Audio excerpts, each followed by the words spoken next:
স্মরণ করিয়ে দিতে চাই বা একটু রিপিট।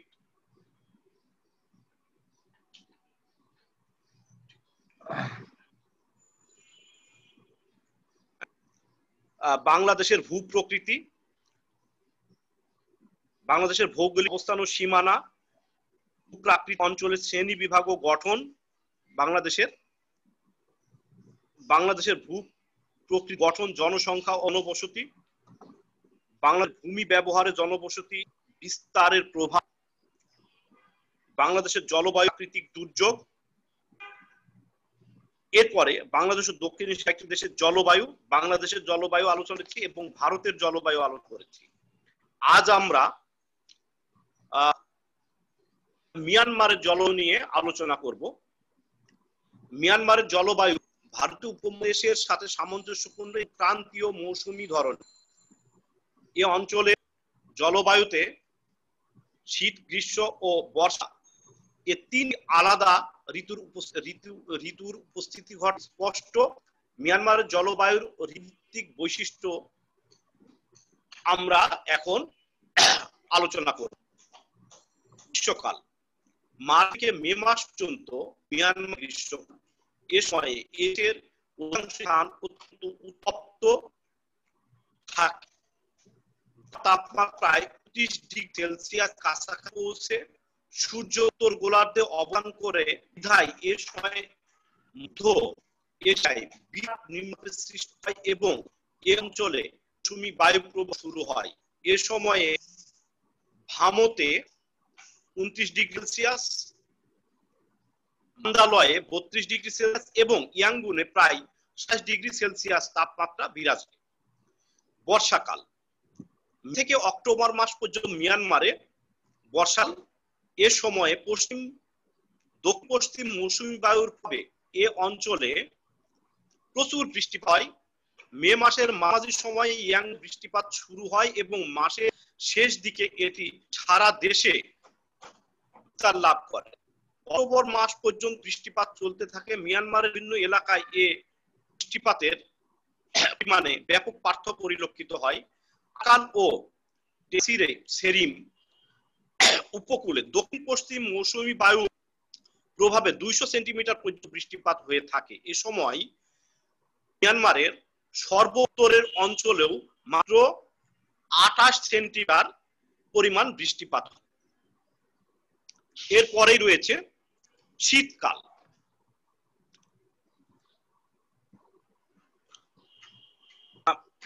এ ঋতুতে মিয়ানমারের সূর্য দক্ষিণ গোলার্ধে অবস্থান করে।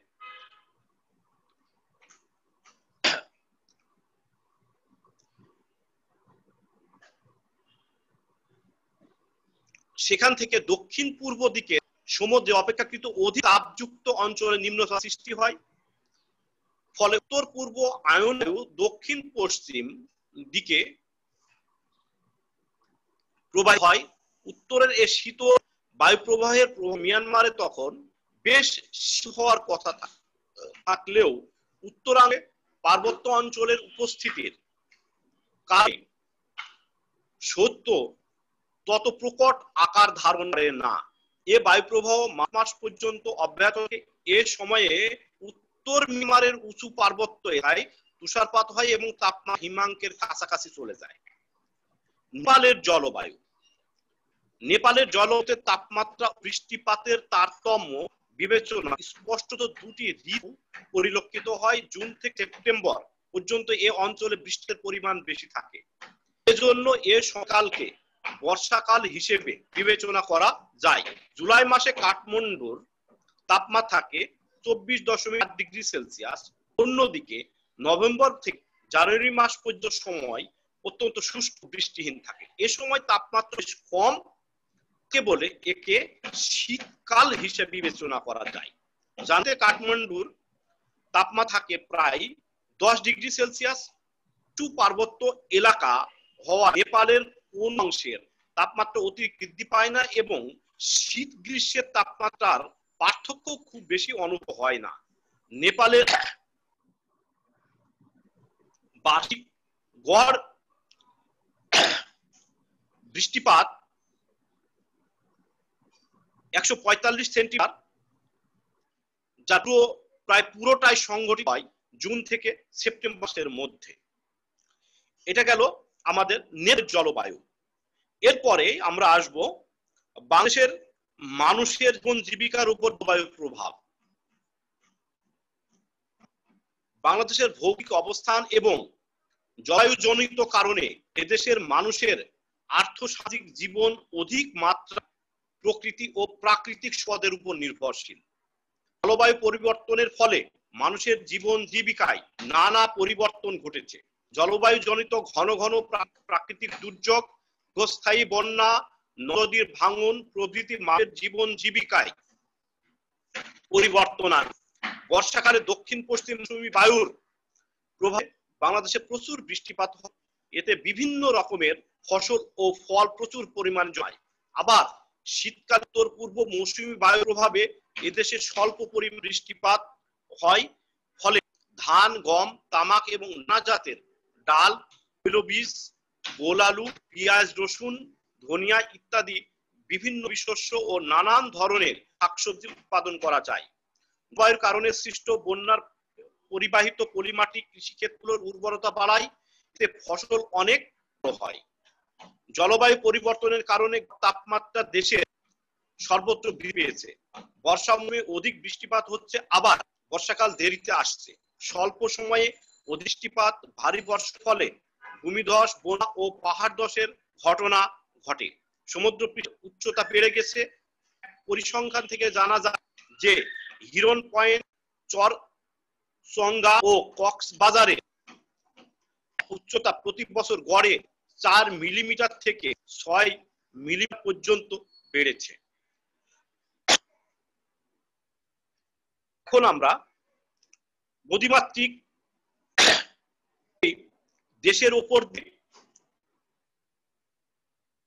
বয়ে যাওয়া নদী বাঁচিয়ে রাখে জীবন জীবিকা উৎপাদন। পলিজ নদী হারিয়ে যাচ্ছে, নদীর অস্তিত্ব হারিয়ে যাওয়ায় মানুষের জীবনযাত্রা বয়ে যাচ্ছে।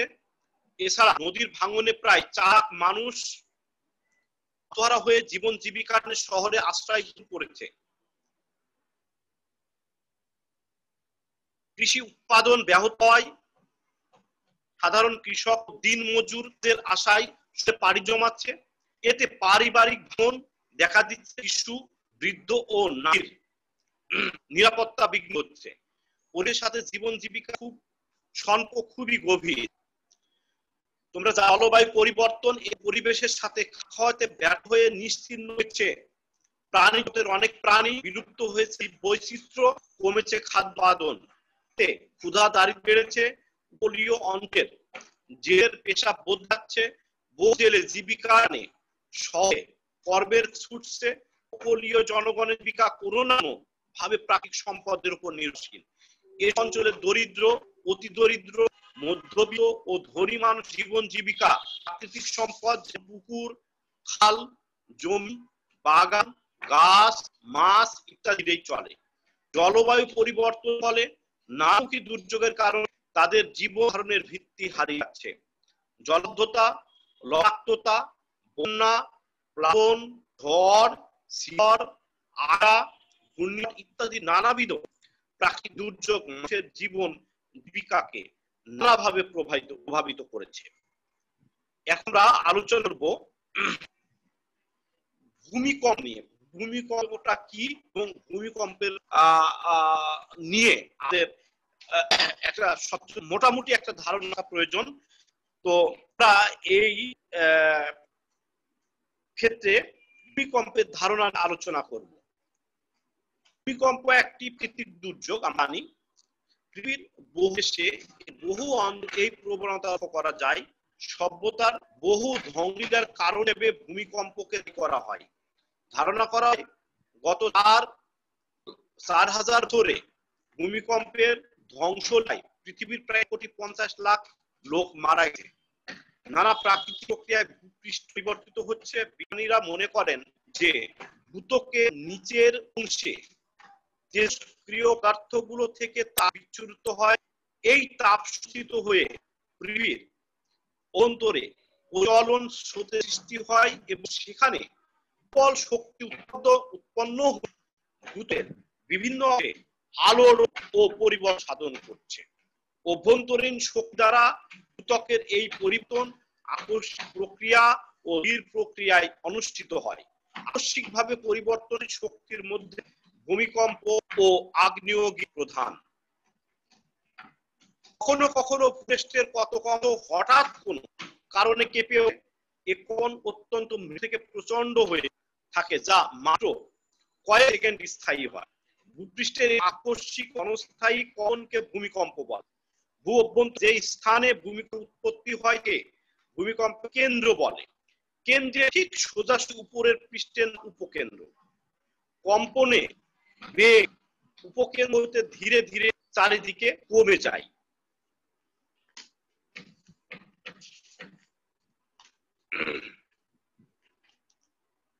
এরপরে আলোচনা করব ভূকম্পের কারণ নিয়ে। অনুসন্ধানকারী বিজ্ঞানীরা লক্ষ্য করেন পৃথিবীর বিশেষ কিছু এলাকায় ভূমিকম্প হয়। এ সমস্ত এলাকায় নবী পর্বতমালা অবস্থিত। পৃথিবীর ব্যবহারে দেখা যায় যে ভূত্বক 8টি বড় টুকরা এবং 6টি আঞ্চলিক টুকরা দ্বারা বিভক্ত। এগুলো টেকটনিক প্লেট নামে পরিচিত। ভূপৃষ্ঠে যেসব কারণে ভূমিকম্প হয়ে থাকে তার মধ্যে অন্য হলো এই প্লেটগুলোর ভিন্ন রকমের স্থানান্তর বা ভিত্তি। এছাড়া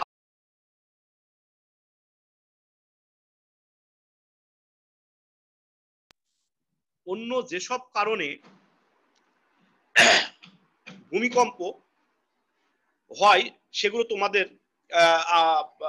আমি তোমাদের উদ্দেশ্যে আলোচনা করব।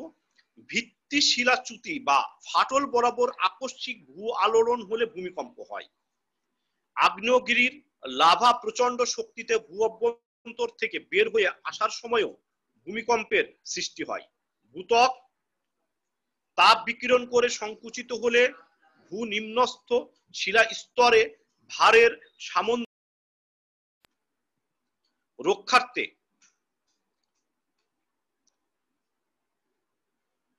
ফাটল ও ভাঁজের সৃষ্টির ফলে ভূকম্পন অনুভূত হয়। ভূ আলোড়নের ফলে ভূত্বকের কোন স্থানে শিলা ধসে পড়লে বা শিলাচ্যুতি ঘটলে ভূমিকম্প হয়। এছাড়াও পাশাপাশি অবস্থানরত দুটি প্লেটের একটি অপরটির সীমানা বরাবর তলদেশে ঢুকে পড়ে অথবা অনুভূমিকভাবে আগে পিছে সরে যায়। এ ধরনের সংঘাতপূর্ণ পরিবেশে ভূমিকম্প সংঘটিত হয়। ভূমিকম্পের ফলাফল নিয়ে আলোচনা করব আমরা এই পর্যায়ে। ভূমিকম্পের ফলে পৃথিবীতে বহু পরিবর্তন ও ক্ষয়ক্ষতি সাধিত হয়। এখন আমরা সে বিষয়গুলো নিয়ে আলোচনা করব। তোমরা জানো ভূমিকম্পের ফলে ভূত্বকে অসংখ্য ফাটল এবং চ্যুতির সৃষ্টি হয়। কখনো সমুদ্রতলের অনেক স্থান উপরে ভেসে ওঠে, আবার কখনো স্থলভাগের অনেক স্থান সমুদ্রতলে ডুবে যায়। অনেক সময় নদীর গতি পরিবর্তিত বা বন্ধ হয়ে যায়। ভূমিকম্পের ঝাঁকুনিতে পর্বত গাত্র থেকে বৃহৎ বরফখণ্ড হঠাৎ নিচে পতিত হয় এবং পর্বতের পাদদেশে ব্যাপক ক্ষতি সাধন করে। ভূমিকম্পের ধাক্কায় সমুদ্রের পানি তীর থেকে নিচে নেমে যায় এবং পরক্ষণে ভীষণ গর্জন সহকারে 15 থেকে 20 মিটার উঁচু হয়ে ঢেউয়ের আকারে উপকূলে এসে আছড়ে পড়ে। এ ধরনের জলোচ্ছ্বাসকে সুনামি বলে। 2004 সালের 26 ডিসেম্বর ভূমিকম্পনের ফলে সৃষ্ট সুনামির আঘাতে Indonesia, Malaysia, Sri Lanka, Thailand, Bharat প্রভৃতি দেশে ব্যাপক জানমালের ক্ষতি হয়। ভূমিকম্পের ফলে কখনো উচ্চভূমি সমুদ্রের পানিতে নিমজ্জিত হয়, আবার কখনো সমুদ্রের তলদেশের কোনো স্থান উঁচু হয়ে সমুদ্রের দ্বীপের সৃষ্টি করে। ভূমিকম্পের ঝাঁকুনিতে ভূপৃষ্ঠে অনুভূমিক পার্শ্বচাপের প্রভাবে উস্কে ভাঁজের সৃষ্টি হয়। ভূমিকম্পের ফলে পার্বত্য অঞ্চল থেকে ধস নেমে নদীর গতিপথ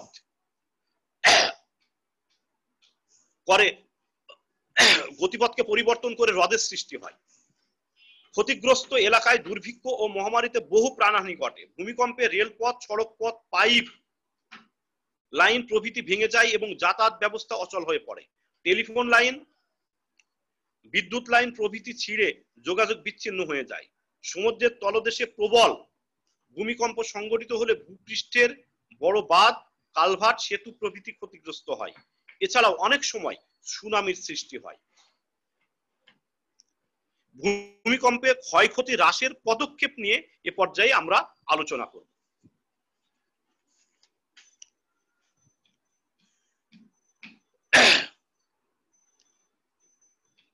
যে কোনো প্রাকৃতিক দুর্যোগের সঠিক পূর্বাভাস ক্ষয়ক্ষতির হার কমাতে সাহায্য করে। বিশেষ করে দুর্যোগের উৎপত্তির স্থল, সময়, স্থায়িত্বকাল এবং এর শক্তিমাত্রা ও সম্ভাব্য কবলিত এলাকা সম্পর্কে সঠিক পূর্বাভাস বিশেষ গুরুত্বপূর্ণ। অন্যান্য দুর্যোগের চেয়ে ভূমিকম্পের প্রকৃতি আলাদা। এটি অকস্মাৎ সংঘটিত হয়, খুবই ক্ষণস্থায়ী এবং ভূ অভ্যন্তরে ঘটে থাকে, ফলে সরাসরি পর্যবেক্ষণের কোনো সুযোগ নেই। তারপরেও কিছু পদক্ষেপ নিলে ভূমিকম্প অনুমানে সহায়ক হবে। জানমালের ক্ষয়ক্ষতির ব্যাপকতা হ্রাস করা যাবে। বিজ্ঞানীরা অনুমান করেছেন যে সমস্ত অঞ্চলে গত 100 বছরে ভূমিকম্প হয়নি অথচ সাধারণভাবে ভূমিকম্প প্রবণ অঞ্চল হিসাবে চিহ্নিত, সেখানে ভূমিকম্পের সম্ভাবনা খুব বেশি। এগুলোর মধ্যে দক্ষিণ ক্যালিফোর্নিয়া, মধ্য জাপান, মধ্য চিলি, তাইওয়ান এবং সুমাত্রার পশ্চিম উপকূল উল্লেখযোগ্য। এ সমস্ত অঞ্চলে আগামী কয়েক দশকের মধ্যে রিক্টার মান এ উচ্চ মাত্রার ভূমিকম্পের সম্ভাবনা আছে। ভূমিকম্পন প্রবণ এলাকায় বিভিন্ন পদক্ষেপ নিলে ক্ষয়ক্ষতি কমানো যায়।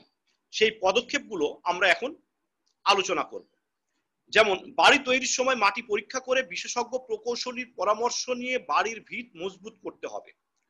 বাড়ি তৈরির সময় দুটি বাড়ির মধ্যে নিরাপদ দূরত্ব রাখতে হবে।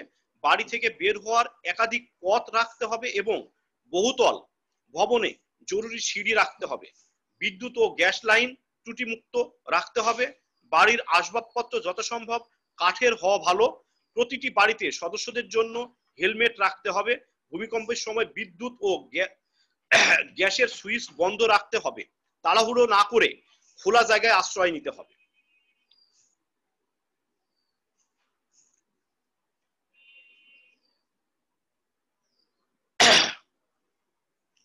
এখন বিশ্বের ভূমিকম্প প্রবণ অঞ্চল নিয়ে আমরা আলোচনা করব।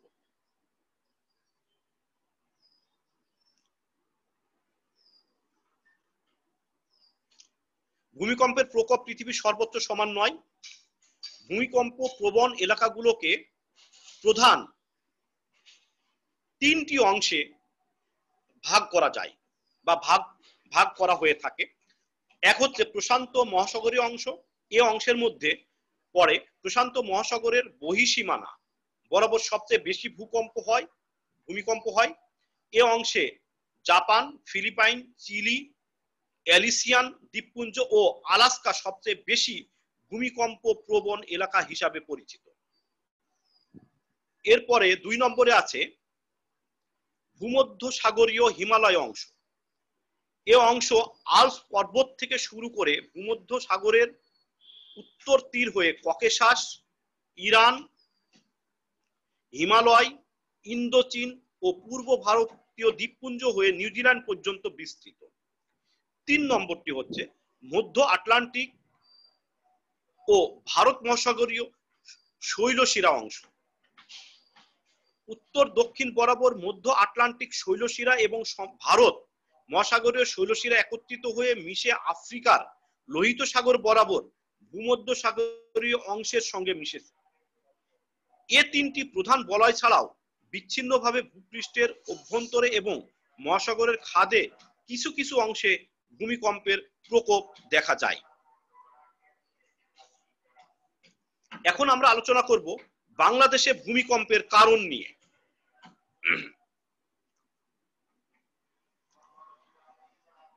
ভৌগোলিক অবস্থানগত কারণে বাংলাদেশ ইন্ডিয়ান ও ইউরোপিয়ান প্লেটের সীমানার কাছে অবস্থিত।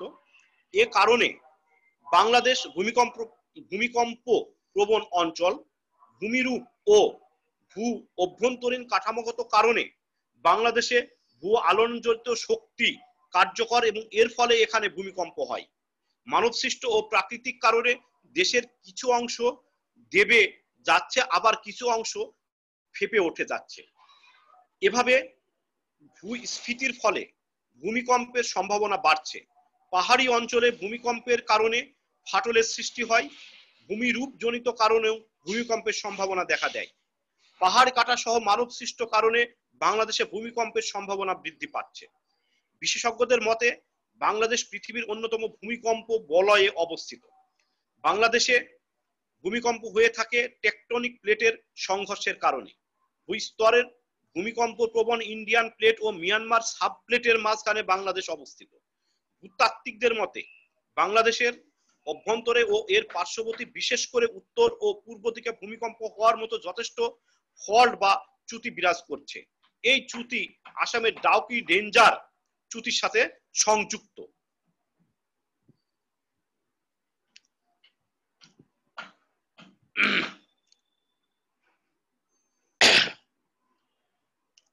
এই চ্যুতি আসামের সংযুক্ত। এই ডেঞ্জার ফল্ট লাইনে অবস্থান করছে বাংলাদেশের সিলেট জেলা।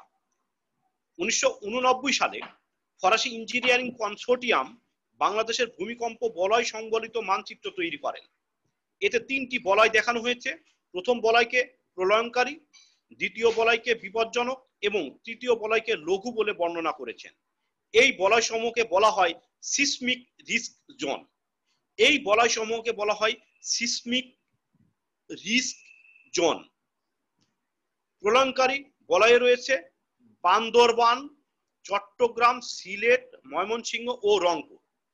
বিপজ্জনক বলয়ে ঢাকা, টাঙ্গাইল, বগুড়া, দিনাজপুর, কুমিল্লা ও রাঙ্গামাটির অবস্থান। দেশের অন্যান্য অঞ্চল লঘু বলয়ে অবস্থিত।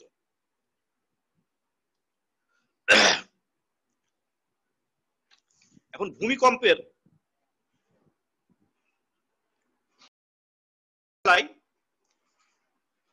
বাংলাদেশের প্রস্তুতি ও প্রয়োজনীয় পদক্ষেপ।